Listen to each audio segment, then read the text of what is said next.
ఈరోజుటి వాక్య ధ్యాన భాగము లూకాసు వార్త 9వ అధ్యాయము 62వ వచనము. యేసు నా గటి మీద చెయ్యి పెట్టి వెనుక తట్టు చూచువాడెవడను దేవుని రాజ్యమునకు పాత్రుడు కాడని వానితో చెప్పెను. 1954 ఆగస్టు 7న వాంకోవర్ కామన్వెల్త్ గేమ్స్ జరుగుతున్నవి. బేనిస్టర్ మరియు ల్యాండీ ఇరువురును పరుగు పందెములో పాల్గొనుచుండిరి. ఇరువురును బాగా పరిగెత్తగలిగిన వారే.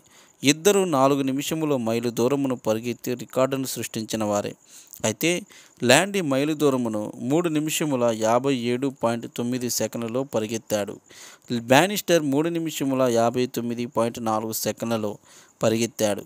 ల్యాండీ ఆస్ట్రేలియాకు చెందినవాడు, బానిస్టర్ ఇంగ్లాండ్కు చెందినవాడు. బానిస్టర్ 4 నిమిషములలో మైలు పరిగెత్తినందుకు బ్రిటిష్ ప్రభుత్వము ఒక నాణెము ముద్రించినది.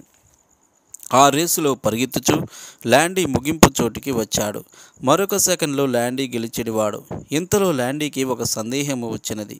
బానిస్టర్ ఎక్కడ ఉన్నాడు అని వెనుకకు తిరిగి చూశాడు. అంతలో బానిస్టర్ అతనిని దాటుకుని పరిగెత్తాడు.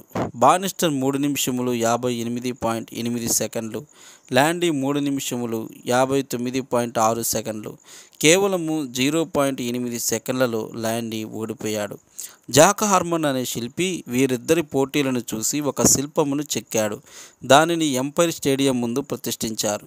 ఆ శిల్పమును చూచి ల్యాండీ, నేను వెనుకకు చూడకపోతే నేనే గెలిచేవాడిని. లోతు భార్య వెనుకకు తిరిగి చూచినందువలన ఉప్పు స్తంభము అయినది. ప్రపంచములో నేను ఒక్కడనే వెనుకకు తిరిగి చూచినందువలన కాంస్య విగ్రహము అయినాను అని అన్నాడు. చాలామంది లోతు భార్య వలె ఒక దిశలో పరిగెత్తుచు మరి ఒక దిశలో చూచుచుందురు. అట్టి వారి గురించి ప్రభువు నా గటి మీద చెయ్యి పెట్టి వెనుక తట్టు చూచువాడెవడను దేవుని రాజ్యమునకు పాత్రుడు కాడని హెచ్చరించారు. మనము ఎన్నడూ వెనుకకు చూడరాదు. యేసువైపు చూచుచు మన ముందు ఉన్న పరుగు పందెములో పరిగెత్తిన యెడల ఎన్నడూ ఓడిపోము.